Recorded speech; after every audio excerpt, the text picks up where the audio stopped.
this Senate, so to speak, stopped the governor in the last impeachment exercise from running the private charity project dubbed Okolea. You'll be told that. On that one, we think this Senate will be our witness that you didn't do that.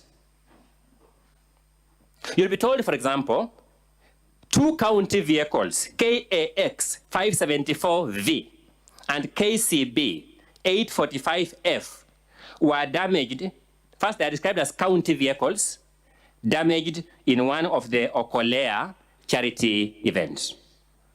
We have presented before this court official searches from the National Transport and Safety Authority, which can be the only source of information on who owns this vehicle. These are private vehicles not owned by the county at all, just falsehoods. And you'll be told, honorable senators, that the governor has assigned diplomatic duties to her unqualified sisters. I was reviewing the law on this. Function number 1 in the 4th schedule of the national government, function number 1 is foreign relations. So how does the governor engage in foreign relations? Just falsehoods. You'll be told the governor has named a public road after the husband. I was reflecting on this, Mr. Speaker, sir, honorable senators. If you were to tell the assembly side to take you to Meru and take you to a road named after the first gentleman, you'll get the meaning of what is called a wild goose chase.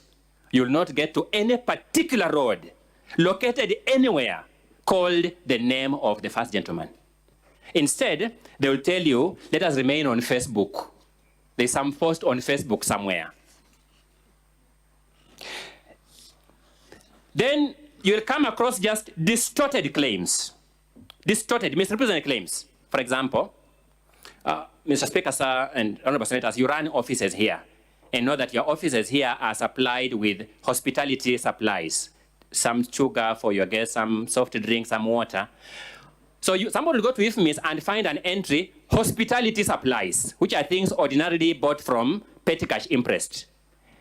They will make a report and say, these are hospital supplies in their report to you, to create an impression that this person in the governor's office is actually supplying our hospitals. And I mean, how do you deal with that, honorable senators? These are the things that have been brought here. When you hear my learned colleagues on the other side making very dramatic representations, let me manage your expectations. There is something called an anticlimax. You'll be told